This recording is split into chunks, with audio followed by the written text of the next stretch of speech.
سلام، از شما با تشخیص توپ مولتن فیک از اصل. مثلا توپ مولتن فیک این جایی که مثلا باش باد میزنین یا همون تویوپش اینجاش اومده رو به بیرون، حتما به این دقت کنید، این یه نکته مهمشه. و این دور و براش همیشه یه چند تا چیزی میزنست. اینجا باشه یعنی توپ شما خوبه، سرتون کلا نرفته. ولی اگه اینجا باشه به احتمال زیاد یا سایز 4 یا فکر. حتما هم دقت کنید سایز 5 رو به نام سایز 4 رو به نام سایز 5 بهتون ندم. بعد حتما نگاه کنید دوختش باید معلوم باشه، نه باید توپ پرسی باشه. دوختش قشنگ باید معلوم باشه.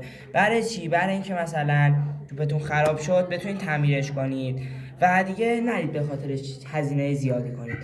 دومین کار اینه که فشار بدید. الان مثلا واسه من یه توپ خوبه، میان رد است، ولی اصل نیست، چون اصلش الان بالای 6 7 میلیونه. درجه 2. آره، دست میزنید. اگه اینجاش مثلا زیاد رفت یعنی داخلش پنبه‌ای، یعنی بعد چند روز اینا میرن. بچه اگه رنگش رفت نگران نباشید، چون که همه توپا رنگشون میره. ما برای اینکه شما خیلی راحت باشید رفتیم بازای منیریه و همه چیزا رو قیمت کردیم. و توپ خوب بخوایم بخرید زیر 1,600 نمیتونید پیدا کنید.